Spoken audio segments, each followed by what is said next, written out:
Magandang tanghali, kumusta po? Narito po ulit ang update natin para sa lagay ng ating panahon ngayong tanghali po ng September 15, 2023 na kung saan sa ngayon ay patuloy pa rin ang pag-iral ng habagat dito po sa ating bansa na nakakaapekto ngayon lalo na po dyan sa may silang bahagi ng Central Luzon, Visayas at Northern Mindanao.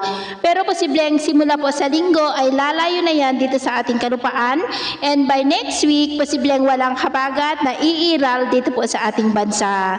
Ang LPA naman dito sa loob ng ating area of responsibility ay pawala na po yan sa susunod na mga oras at wala na nga po itong sirkulasyon gaya po ng inyong nakikita. At sa atin naman pong long range forecast, wala pa naman pong bagyo na nakikita na tatawid dito po sa malaking bahagi ng ating bansa for the next 7 to 10 days.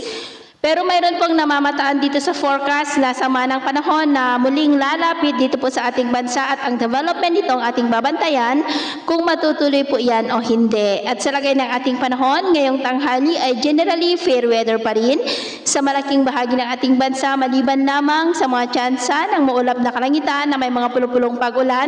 Dulot po yan ng habagat sa ilang bahagi ng Ilocos Norte, La Union, Benguet, Isabela, Aurora, Quirino, ilang bahagi ng Central Luzon, Metro Manila, Calabarzon, Bicol Region, Panay Island, Negros, Northern Cebu, Bohol, Leyte, Samar Provinces, at ilang bahagi po ng Northern Mindanao, Caraga, at ilang bahagi ng Davao Oriental. At sa susunod po ng mga oras, ay mas mataas na ang tsansa ng maulap na kalangitan na may mga pulupulong pag-ulan at posible ang may kalakasan na mapag-ulan sa ilang bahagi ng Ilocos Region, Cordillera, ilang bahagi ng Cagayan Valley, Central Luzon, Metro Manila, Calabarzon, Mimaropa, Bicol Region, Western Visayas, ilang bahagi rin ng Central at Eastern Visayas at sa malaking bahagi po ng Mindanao, kaya mag-iingat po tayo sa mga banta ng mga pagbaha at pagguho ng lupa.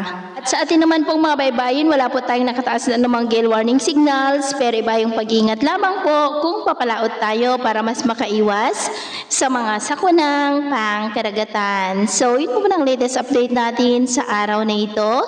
At ako po muli si James na nagsasabing sa kahit na pagsubok po na darating sa ating buhay, huwag na huwag po tayong mawawalan ng pag-asa. Thank you and God bless!